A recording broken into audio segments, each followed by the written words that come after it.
We humans live to give life. Just like trees give life, they receive hydrogen to create oxygen. And oxygen is to give life to humans. Trees also give fruit, which is food for humans and animals. And then those fruits, they have seeds to create more trees, so they create more life. Nature teaches us the wisdom of God.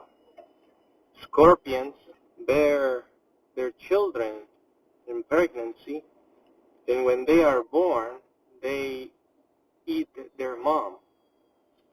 So the scorpion mom, once she gets pregnant, she knows she has just certain amount of months, and then she will die. Also, the male bees live, and then when they are ready to compete against other men to see who is going to be with the queen, the one who wins gets the queen pregnant, and at that instant he dies. He lives to die in order to give life. You see, there is a missing part whenever we say we live to die. Yes, we live to die to give life, just like Jesus came to live and die in order that his death will bring us life. That's what nature does. It doesn't require money. It doesn't require education, degrees, papers. It's not even something that the law or human power can resist.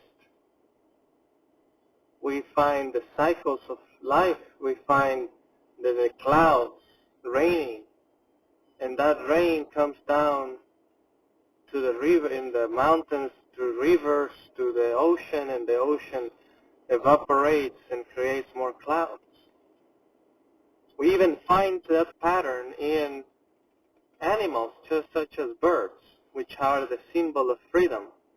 They fly up north whenever it's the summer, and then they fly south, immigrate to the south when it's winter time.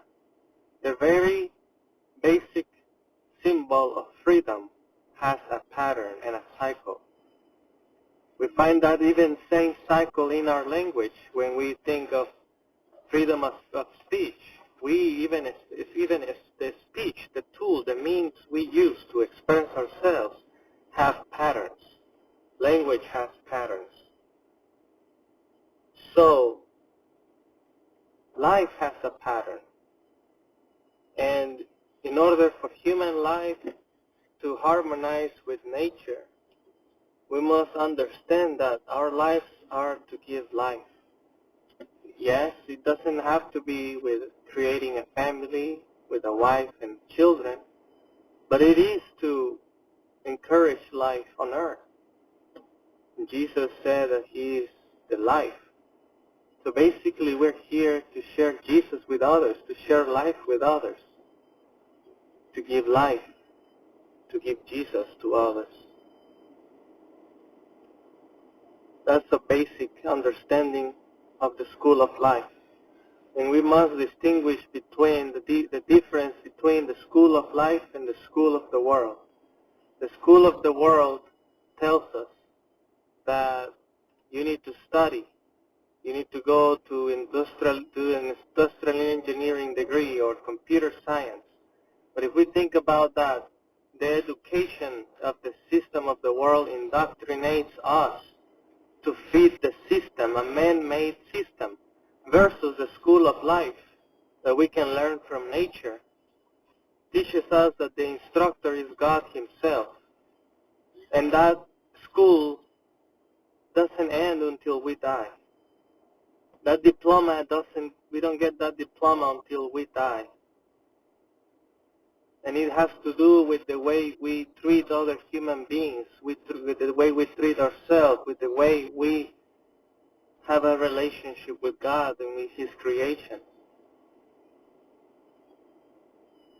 Because if we only focus on the success of the school of the world, we can graduate at 25 with a master's or PhD and earn money. And in the school of the world, money justifies any behavior.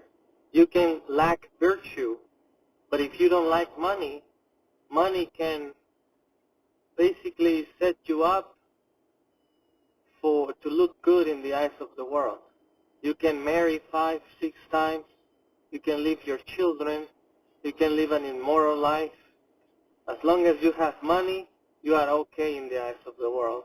You are acceptable because you are, in the eyes of the world, responsible because you have the means to cover just the basics of eating and drinking water and having a shelter and even providing comfort. But life is more than that. Life is more than drinking and eating. What makes the difference between a bird and a cow? Both need to eat, both need to drink, but the difference is in their virtue. They know, of course, birds or animals, I'm not saying they have a virtue, but they have characteristics that make them different. So if we only think of making sure that us and others are eating and drinking, that's a really low concept of humanity. It requires virtue. Virtue makes the difference, and virtue is what we earn in the school of God. The school of God teaches us virtue.